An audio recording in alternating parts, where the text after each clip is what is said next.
Hello বন্ধু, তোমাদের সবাইকে সুরজিৎ মান্না ক্রিয়েশনস চ্যানেলের পক্ষ থেকে সুস্বাগতম। আশা করি তোমরা সকলে ভালো আছো। আমি তোমাদের জন্য এই ভিডিওটিতে তুলে ধরছি 2024 সালের থার্ড সামেটিভ ইভ্যালুয়েশন তথা ফাইনাল পরীক্ষার জন্য নবম শ্রেণীর ভূগোলের এক্সেল প্রশ্নপত্রের সম্পূর্ণ সমাধান করছি। তার আগে তোমাদের কাছে অনুরোধ, তোমরা ভিডিওটি না টেনে পুরোটা দেখো। ভিডিওটি কেমন লাগলো কমেন্ট করে জানিও, ভিডিওটিতে লাইক দাও এবং শেয়ার করো। তোমরা এই প্রশ্নপত্রের সেটটি পেয়ে যাবে রায় ও মার্টিন প্রশ্ন বিচিত্রার 497 নম্বর পেজের 8 নম্বর school government girls high school Purulia. এই স্কুলের প্রশ্নপত্রের সেটটি সম্পূর্ণ সমাধান করছি, অর্থাৎ এখানে তুমি SAQ, MCQ, map pointing 2 নম্বর, 3 নম্বর এবং 5 নম্বর প্রশ্নের সমাধান পাবে। বিভাগ কয়, একে থেকে সঠিক উত্তরটি নির্বাচন করে লেখো।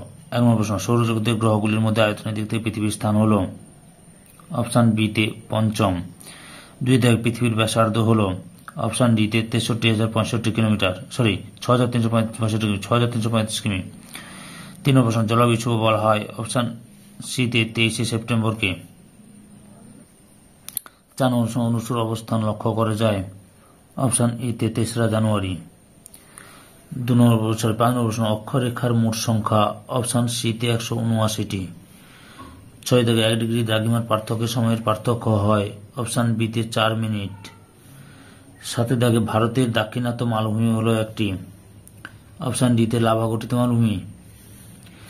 তার 8 নম্বরে স্বল্পমোচন প্রক্রিয়াটি বেশি কার্যকরী হয়ে প্রদত্ত যে শিলার উপর তা হল অপশন ডিতে গ্রানাইট শিলার উপর। 9 নম্বরে একটি ভূতাত্ত্বিক বিপর্যয়ের উদাহরণ হল অপশন এতে ভূমিকম্প। 10 নম্বরে সামাজিক সম্পদ হল অপশন ডিতে বিদ্যালয়। 11 নম্বরে ভারতের কয়লা উত্তোলনের প্রথম স্থানের অধিকারী অপশন এতে ঝাড়খণ্ড। 12 নম্বরে পশ্চিমবঙ্গের সর্বোচ্চ শৃঙ্গের নাম হল অপশন ডিতে সান্দাকফু। 13 নম্বরে পশ্চিমবঙ্গে মোটামুটি মূর্তি তৈরি হয় অপশন এতে বিষ্ণুপুরে। 14 নম্বরে ভার্নিয়ার স্কেল ব্যবহার করা হয় অপশন বিতে ব্যারোমিটার যন্ত্রের সাহায্যে ব্যারোমিটারে বিভাগ কয়ে 2 দাগে নিচের প্রশ্নগুলি নির্দেশ মতো উত্তর দাও। এই দাগে উপযুক্ত শব্দ বিশেষ শূন্যস্থান পূরণ করো। প্রথম প্রশ্ন, সৌরজগতের গ্রহগুলির মধ্যে উপগ্রহের সংখ্যা সর্বাধিক ড্যাশ গ্রহের? বৃহস্পতি গ্রহের। 2 দাগে পৃথিবীর আবর্তনের বেগ সর্বাধিক ড্যাশে? নিরক্ষীয় অঞ্চল এবং নিরক্ষরেখায়।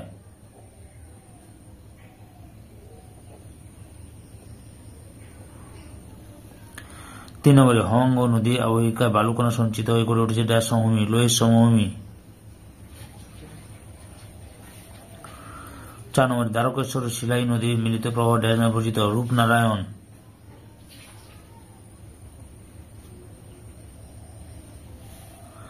5 নম্বরে উত্তর ভারতে পারমাণবিক শক্তি উৎপাদন কেন্দ্র অবস্থিত উত্তরপ্রদেশের ড্যাশে? নারোরা।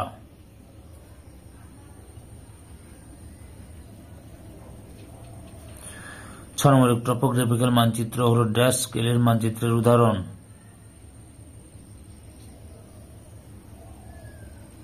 বৃহৎ স্কেলের মানচিত্রের উদাহরণ। এরপরে বিদ দাগে কি আছে লক্ষ্য করো। বিদ দাগে নিম্নলিখিত বিবৃতিগুলি শুদ্ধ হলে পাশে সু এবং শুদ্ধ হলে পাশে অলৌকিক যে কোনো 6টি। 1 নম্বরে শুক্র গ্রহ হল একটি অন্তঃস্থ গ্রহের উদাহরণ? শুদ্ধ। 22শে ডিসেম্বর দিনটিকে দক্ষিণায়ন্ত দিবস বলে? শুদ্ধ। 3 নম্বরে মূল মধ্যরেখার বিপরীত দিকে অবস্থিত একটি মান হল 0 ডিগ্রি? অশুদ্ধ। সঠিক উত্তরটি হবে 180 ডিগ্রি। তারপরে 4 নম্বরে একটি প্রযুক্তিগত বিপর্যয় উদাহরণ হল পারমাণবিক বিপর্যয়? শুদ্ধ।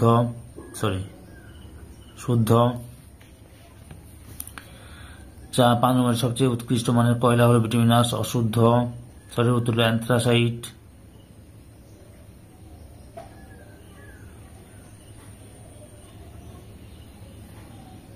অ্যান্থ্রাসাইট। তারপরে 6 নম্বরে ভারতের চা উৎপাদন পশ্চিমবঙ্গ স্থান প্রথম? অশুদ্ধ। অসম হবে, চা উৎপাদনের প্রথম স্থান অধিকার করে। তারপরে রয়েছে 7 নম্বরে ভগ্নাংশ স্কেলের কোন নির্দিষ্ট একক থাকে না? শুদ্ধ।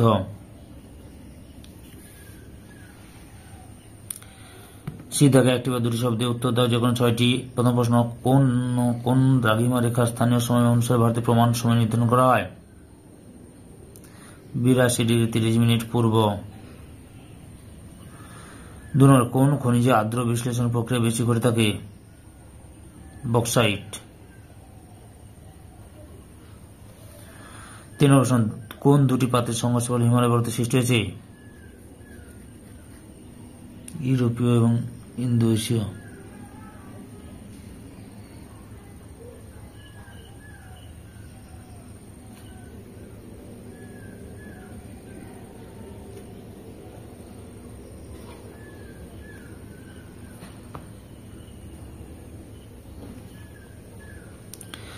4 নম্বরে ভারতের বৃহত্তম বায়ু শক্তি উৎপাদক কেন্দ্র কোথায় অবস্থিত?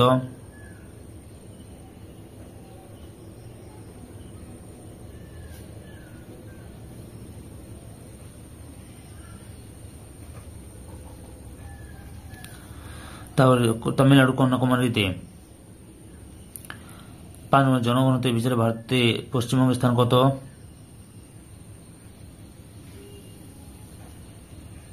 দ্বিতীয়। 6 নম্বরে ভারতের প্রথম কাপড়ের কল কোথায় গড়ে ওঠে? হাওড়ার ঘুষুরিতে।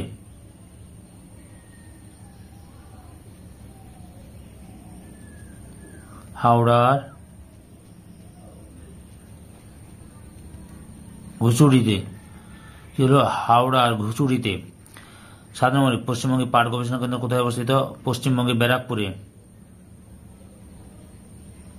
ব্যারাকপুরে। তারপর মৌজা মানচিত্রের স্কেল সাধারণত কত হয়? 16 ইঞ্চিতে 1 মাইল। 16 ইঞ্চিতে 1 মাইল। 16 ইঞ্চিতে 1 মাইল। ডির দাগে বাম স্তম্ভ মিলিয়ে রেখো। রাসায়নিক আবহবিকার জারণ। 2 নম্বর পৃথিবীর ছাদ শীতে পানির মালভূমি। 3 নম্বর সাগর সম্রাট ডিতে বোম্বে হাই। 4 নম্বর মেগা সিটি এতে কলকাতা। ভাগ গয়ের দাগে 3 দাগে নিচের প্রশ্নগুলির সংক্ষিপ্ত উত্তর দাও। বিকল্প প্রশ্নগুলি লক্ষণীয়। প্রথম প্রশ্ন, বামন গ্রহের সংজ্ঞা দাও।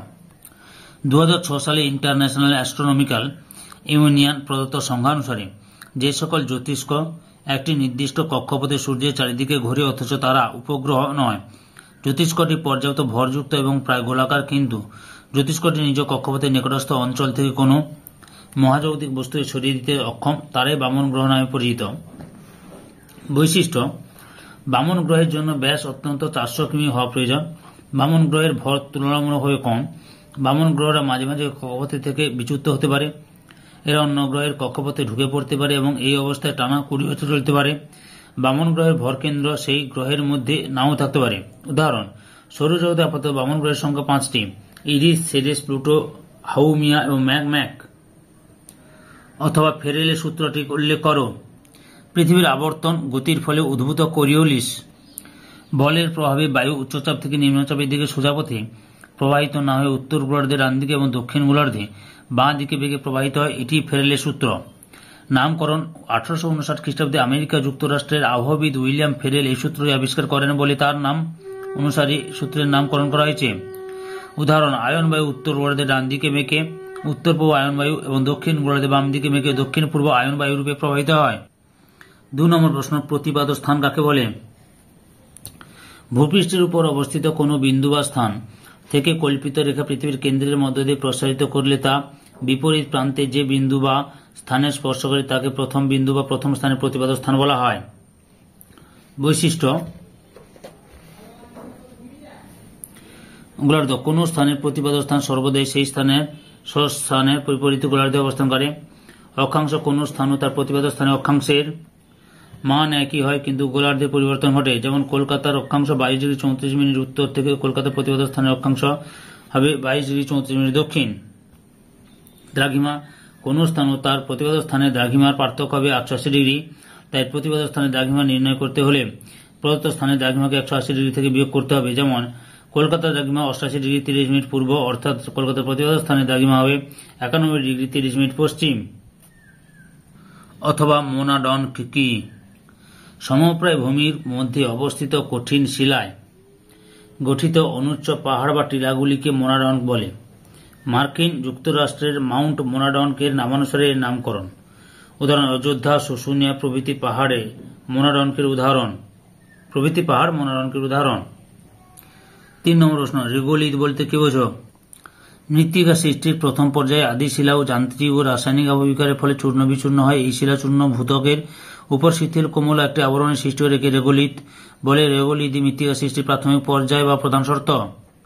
কালক্রমে বিভিন্ন জৈবিক, রাসায়নিক ও জৈব রাসায়নিক প্রক্রিয়ার মাধ্যমে রেগোলিথের সূক্ষ্ম শিলাচূর্ণ বিশিষ্ট ও স্তরীভূত হয়ে মৃত্তিকা সৃষ্টি করে। প্রকৃতপক্ষে রেগোলিথ হল আবহবিকারের ফলে সৃষ্ট যাবতীয় বস্তুভারের অসমৃদ্ধ স্তর। এই বস্তুটি শিলাচূর্ণ ও মৃত্তিকার মাঝামাঝি অবস্থা। উদাহরণ পর্বতের পাদদেশে ঢালে সঞ্চিত টেলা, স্ক্রি ইত্যাদি হল রেগোলিথ জাতীয় পদার্থ। অথবা নগ্নি ভবন কাকে বলে? আবহবিকার ক্ষয়ভবন এবং পুঞ্জিত ক্ষয়ের সম্মিলিত প্রভাবে শিলাস্তরের উপরিভাগ বিচ্ছিন্ন হয়ে প্রসারিত হলে অভ্যন্তরভাগ উন্মুক্ত হয়ে পড়ে। এভাবে শিলাস্তরের ভেতরের অংশ ভূপৃষ্ঠে উন্মুক্ত হলে তাকে বলা হয় নগ্নিভবন। সুতরাং নগ্নিভবন হল আবহবিকার ক্ষয়ভবন ও পুঞ্জিত ক্ষয়ের সম্মিলিত ফল। 4 দাগে বিপর্যয়ের সংখ্যা দাও। প্রাকৃতিক বা মনুষ্য সৃষ্ট তাৎক্ষণিক বা দীর্ঘমেয়াদী এমন কোন বিপজ্জনক ঘটনা যা মানুষের ক্ষয়ক্ষতির কারণ হয় এবং বাইরের সাহায্য ছাড়া যারা মোকাবিলা করা সম্ভব হয় না তাকে বিপর্যয় বলা হয়। উদাহরণ দুর্যোগের চরম পরিণতি হল বিপর্যয়। ভূমিকম্প, বন্যা প্রভৃতি দুর্যোগের কারণে যখন ব্যাপক হারে ক্ষয়ক্ষতি ও জীবনহানি ঘটে তখন তা বিপর্যয়ের রূপ নেয়। যেমন 2004 সালে ভারত মহাসাগরে সৃষ্ট সুনামি দ্বারা ভারত, শ্রীলঙ্কা, মালয়েশিয়া প্রভৃতি দেশে বিপর্যয় ঘটে। অথবা আধা প্রাকৃতিক দুর্যোগের সংজ্ঞা দাও।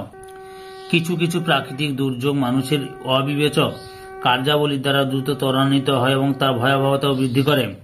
এই ধরনের দুর্যোগকে আধা প্রাকৃতিক দুর্যোগ বলে। উদাহরণ নদী বাঁকের পাহাড় ভাঙন একটি অপ্রাকৃতিক দুর্যোগ।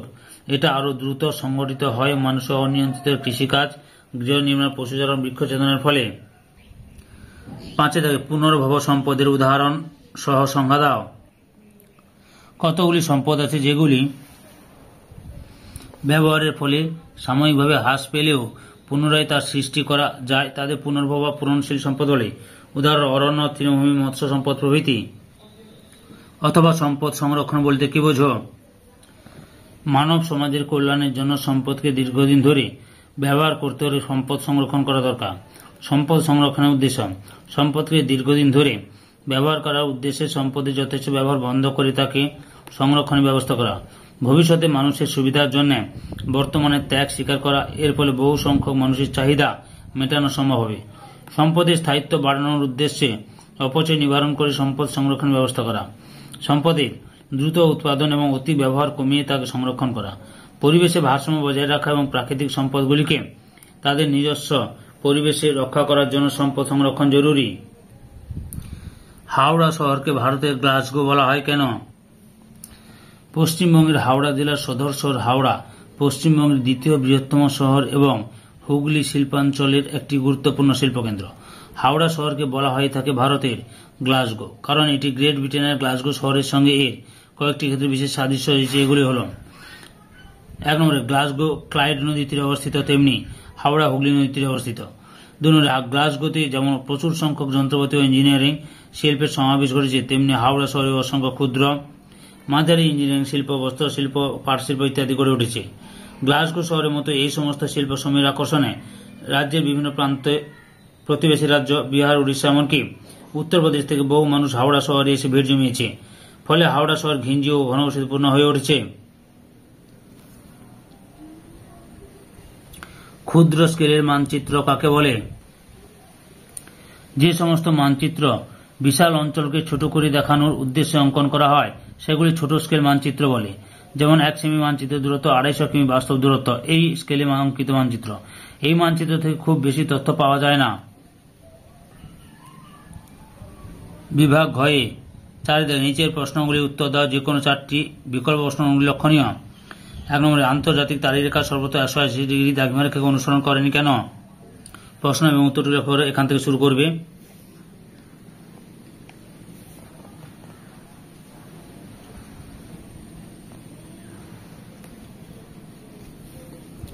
তারিরেখা পেরিয়ে পশ্চিম গোলার্ধে গেলে সেখানে শনিবার হতো, এত দূর লিখবে। অথবা দিন রাত্রির দৈর্ঘ্যের হ্রাস বৃদ্ধির কারণগুলি লেখো। দিন রাত্রির হ্রাস বৃদ্ধির কারণগুলি লেখো। এখান থেকে ঘটে দিন রাত্রির দৈর্ঘ্যের তারতম্য ঘটাচ্ছে, এত দূর লিখবে।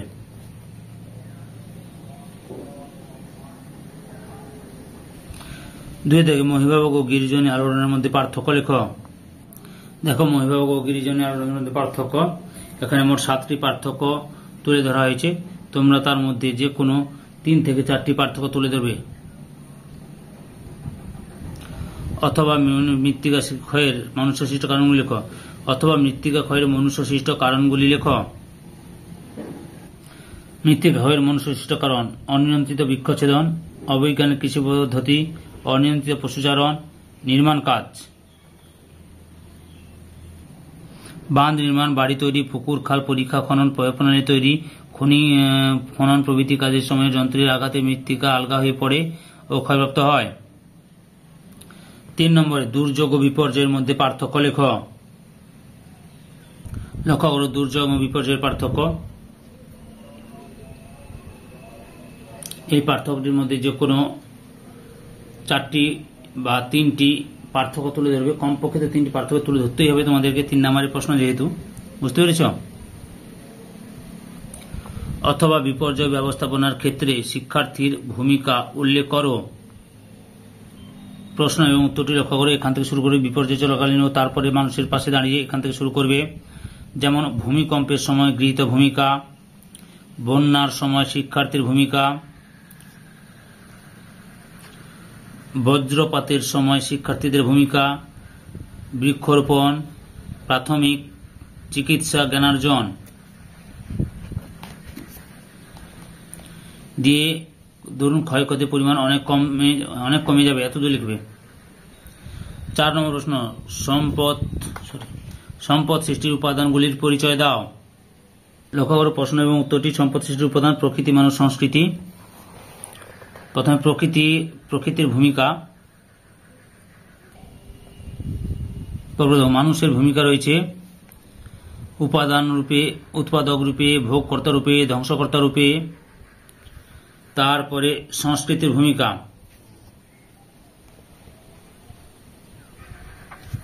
দিয়ে উপাদানকে উত্তরোত্তর সম্পদে পরিবর্তন করে, এতদূর লিখবে।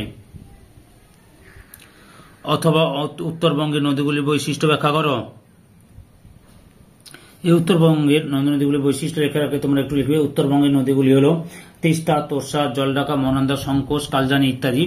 আচ্ছা, এবারে নদীগুলির বৈশিষ্ট্য এখান থেকে শুরু করবে। এই অঞ্চলের নদীগুলি বেশিরভাগ হিমবাহ পশ্চিমাঞ্চল থেকে সৃষ্ট। নদীগুলি মূলত দক্ষিণ ও দক্ষিণ পূর্ব বাহিনী। নদীগুলি বরফ গলা জলে পুষ্ট এবং নিত্যবহ। নদীগুলি অত্যন্ত খরস্রোতা বলে জলবিদ্যুৎ উৎপাদনের উপযোগী। নদীগুলির খাত খুব গভীর ও ভি আকৃতির ন্যায়। নদীগুলি বেশিরভাগই বাংলাদেশের যমুনা নদীর উপনদী। নদীগুলি বন্যাপ্রবণ। এখানকার নদীগুলি কোনোটাই সরাসরি সমুদ্রে মেশেনি বলে নদীগুলিতে জোয়ার-ভাটা হয় না। 5 নম্বর প্রশ্ন, স্কেলের গুরুত্ব সম্পর্কে উল্লেখ করো। স্কেল ব্যবহার গুরুত্ব দিয়েছে। স্কেলের ব্যবহার গুরুত্ব পশ্চিম, এখান থেকে শুরু করবে। দিয়ে বা ব্লুপ্রিন্ট তৈরি করতে স্কেল অতি গুরুত্বপূর্ণ, এতদূর লিখবে। বুঝতে পেরেছ? বিভাগ মধ্যে 5.a যে কোনো 2টি প্রশ্নের উত্তর দাও। প্রথম প্রশ্ন হচ্ছে 1 নম্বরে পরিক্রমণ গতির ফলে কিভাবে ঋতু পরিবর্তন হয় তা সংক্ষেপে আলোচনা করো। এই যে পৃথিবীর তাপের উৎস হল সূর্য, এখান থেকে শুরু করবে, পরপর লিখে যাবে।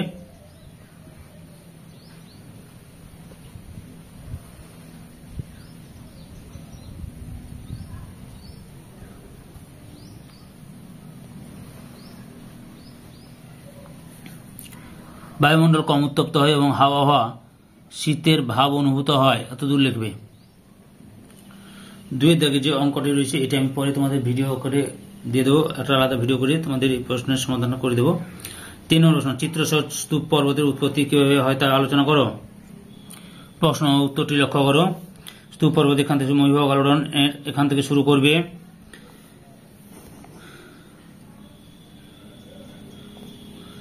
উদাহরণ ভারতের পশ্চিম ঘাট পর্বত, এতদূর লিখবে আর সঙ্গে ছবিটি দেবে। 4 নম্বর প্রশ্ন, তুহিন খণ্ডীকরণ ও ক্ষুদ্রকণা বিস্ফোরণ প্রক্রিয়া সম্পর্কে চিত্র সহ লেখ। প্রথমে তুহিন খণ্ডীকরণ বা তুষার কিল গঠন লিখো। পার্বত্য অঞ্চলে বৃষ্টির জলে শিলাস্তর ফাটলের মধ্যে ঢুকে গিয়ে শৈত্যের প্রভাবে তা বরফে, এখান থেকে লেখা শুরু করবে। দিয়ে তাকে স্ক্রি বা টেলাস বলে, এতদূর লিখবে। বুঝতে পেরেছ? এরপর ক্ষুদ্রকণা বিস্ফোরণটা লিখো। সংজ্ঞা, প্রক্রিয়া, উদাহরণ। থর, সাহারা, কালাহারি প্রভৃতি মরুভূমিতে সূর্যাস্তের পর প্রায় পিস্তলের গুলি ছোড়ার মতো শব্দ করে শিলা ফেটে যায়, এতদূর লিখবে। বিদ্যাকে যে কোনো 2টি প্রশ্নের উত্তর দাও। প্রথম প্রশ্ন, ভারতের প্রধান কয়লা উৎপাদক অঞ্চলগুলির পরিচয় দাও। প্রশ্ন এবং উত্তরটি লক্ষ্য করো। যে উড়িষ্যা চক্র সুন্দর করে দেওয়া আছে, এরকম তুলে ধরতে পারো। ছত্তিশগড়, ঝাড়খণ্ড, কর্ণাটক, গোয়া ও অন্যান্য রাজ্য। দিয়ে এতদূর লিখো। বুঝতে পেরেছ? 2 দাগে পশ্চিমবঙ্গের উত্তরে পার্বত্য অঞ্চলে ভূপ্রাকৃতিক বৈশিষ্ট্য সম্পর্কে সংক্ষিপ্ত আলোচনা করো। 307 2 নম্বর পেজে রয়েছে, 307 নম্বর পেজে 2 নম্বর প্রশ্নটি লক্ষ্য করো। দেখো প্রশ্ন এবং উত্তরটি লক্ষ্য করো ঠিক করে। অবস্থান এখান থেকে শুরু করবে। এই পর্বত শ্রেণীর দক্ষিণে টাইগার হিল শৃঙ্গ অবস্থিত, এত দিয়ে লিখবে।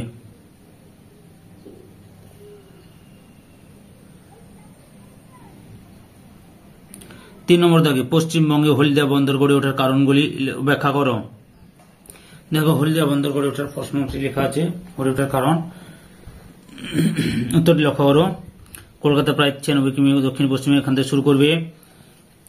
কলকাতা বন্দরকে সহযোগিতা করা, সুরক্ষিত পদাশ্রয়, গভীর জলরাশি,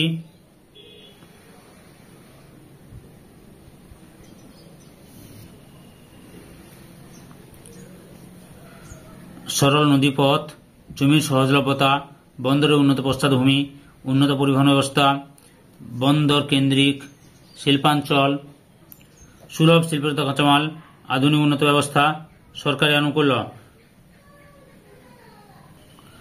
পশ্চিমবঙ্গে পাট শিল্পের প্রধান সমস্যাগুলি উল্লেখ করো। এই যে পশ্চিমবঙ্গে পাট শিল্পের সমস্যা: কাঁচা পাটের অভাব, বিকল্প দ্রব্যের ব্যবহার বৃদ্ধি, পূর্ণ যন্ত্রপাতি, অনিয়ন্ত্রিত বিদ্যুৎ সরবরাহ, অধিক রপ্তানি শুল্ক, তীব্র প্রতিযোগিতা, শ্রমিক মালিক বিরোধ, অন্যান্য সমস্যা দিয়ে এ রাজ্যে পাট শিল্প জর্জরিত, এতদূর লিখবে। 4 নম্বর প্রশ্ন, পশ্চিমবঙ্গে ধান উৎপাদনের অনুকূল ভৌগোলিক পরিবেশের পরিচয় দাও। প্রশ্নটি লক্ষ্য করছে, উত্তরটি লক্ষ্য করো। অনুকূল প্রাকৃতিক পরিবেশের মধ্যে লিখবে জলবায়ু, উষ্ণতা, বৃষ্টিপাত, আর্দ্রতা, ভূমি প্রকৃতি, মৃত্তিকা। রাজ্যের সমভূমি উর্বর পলিগঠিত হয়, ধান চাষের পক্ষে আদর্শ। তো অনুকূল অর্থনৈতিক পরিবেশ, শ্রমিক, মূলধন, আধুনিকীকরণ, পরিবহন দিয়ে নির্মাণের কাজ ব্যাপক হারে হচ্ছে, এতদূর লিখবে। কুটির শিল্প কাকে বলে? স্বল্প মূলধনে গৃহে পারিবারিক শ্রমের সাহায্যে সাধারণ যন্ত্রপাতি ব্যবহার করে যেসব স্বল্প শিল্পদ্রব্য উৎপাদন করা হয় তাকে কুটির শিল্প বলে। বিভাগ 6 দাগে প্রদত্ত পশ্চিমবঙ্গের রেখা মানচিত্রে নিম্নলিখিত স্থানগুলি উপযুক্ত নাম ও প্রতীক চিহ্ন সহ চিহ্নিত করো। 1 নম্বরে রয়েছে পুরুলিয়া। দেখো 1 নম্বরে রয়েছে তোমাদের পুরুলিয়া জেলা দেখাচ্ছি।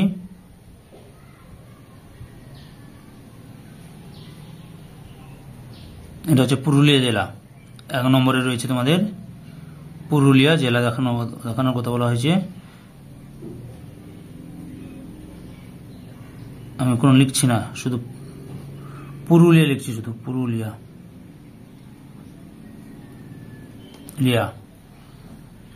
2 নম্বরে রয়েছে সান্দাকফু। লক্ষ্য করো, সান্দাকফু।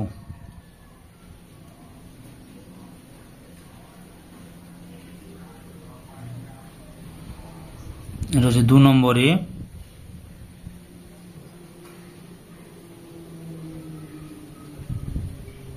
সান্দাকফু। 3 নম্বরে রয়েছে তিস্তা নদী। দেখো তিস্তা নদী দেখাচ্ছি, এখান থেকে শুরু হয়েছে,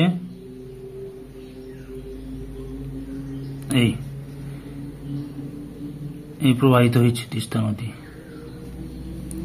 এটা কি হচ্ছে? 3 নম্বরে হচ্ছে তিস্তা নদী।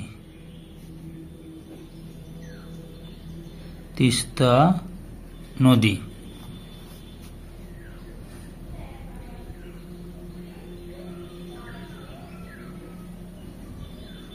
4 নম্বরে রয়েছে কংসাবতী নদী। লক্ষ্য করো, কংসাবতী নদী।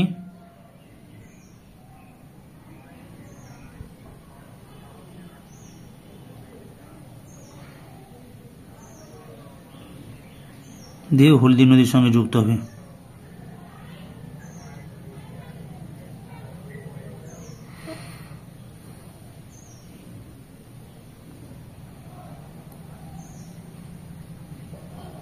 কংসাবতী নদী। 5 নম্বরে রয়েছে ম্যানগ্রোভ অরণ্য। লক্ষ্য করো, পশ্চিমবঙ্গে ম্যানগ্রোভ অরণ্য।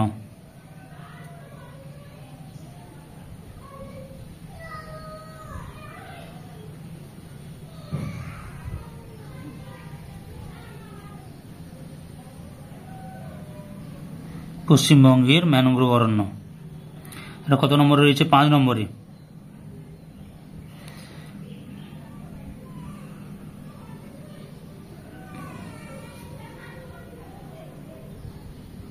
অরণ্য, ম্যানগ্রোভ অরণ্য।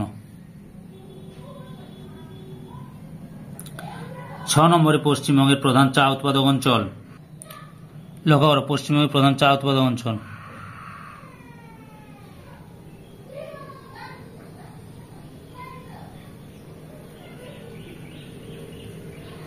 পশ্চিমবঙ্গের প্রধান চা উৎপাদক অঞ্চল,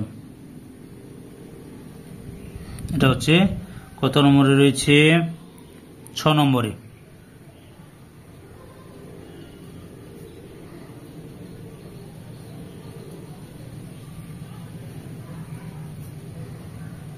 প্রধান চা উৎপাদক অঞ্চল,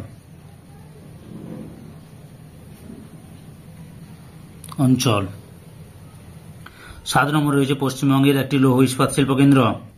লক্ষ্য করো, পশ্চিমবঙ্গের একটি লৌহ ইস্পাত শিল্প কেন্দ্র দেখাচ্ছি। এটা হচ্ছে 7 নম্বরে পশ্চিমবঙ্গের একটি লৌহ ইস্পাত শিল্প কেন্দ্র।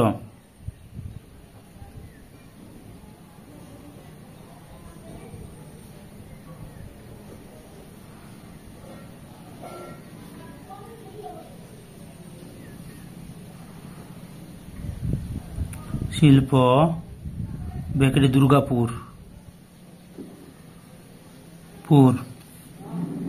8 নম্বরে রয়েছে পশ্চিমবঙ্গের একটি তথ্য প্রযুক্তি শিল্প কেন্দ্র। এখানটায় পশ্চিমবঙ্গের একটি তথ্য প্রযুক্তি শিল্প কেন্দ্র 8 নম্বরে রয়েছে।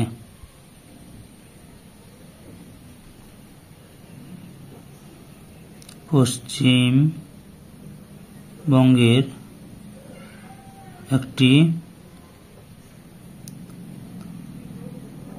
প্রযুক্তি শিল্প কেন্দ্র, ব্যাকটি সল্টলেক সেক্টর 5। এখানটাই কলকাতা অবস্থিত। এটাই কলকাতা করে দিবে তোমরা।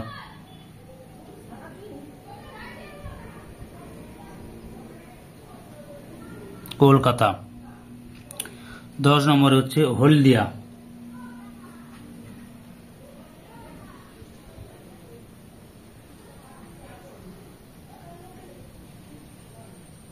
এখানে হলদিয়া বন্দর, হলদিয়া।